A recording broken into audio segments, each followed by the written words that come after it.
on being triggered. Now, to be triggered literally means a push button has been activated inside of me and then something is happening for me.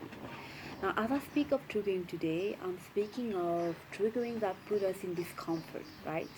Discomfort and easiness, like I want to run away from here, I want to get away from here. And what happens for us when we get triggered and along comes that sense of overwhelming, I can't do with this. I don't know where to go. It's a lot already too much for me. I'm overwhelmed.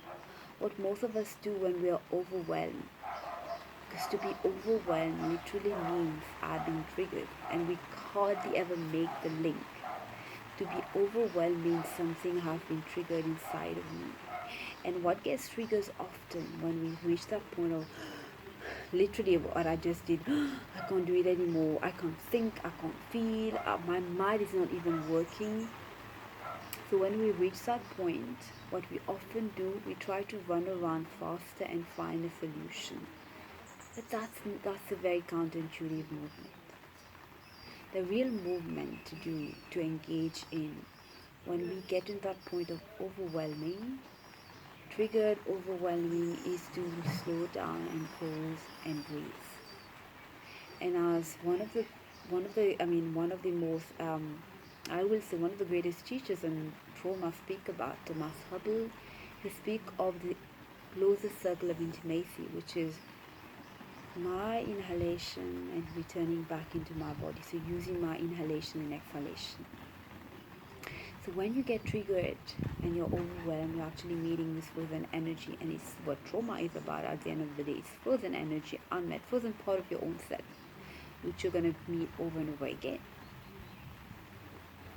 So to be triggered moves us in that state of overwhelming. And to be overwhelmed literally means that I'm meeting unmet, stuck, frozen energy in my body. What do I do with that? I use my inhalation and exhalation. Now there are so many methodologies out there which you can engage in, but using the breath and having the support of grounded facilitators, people who can really journey with you as you keep meeting those energy.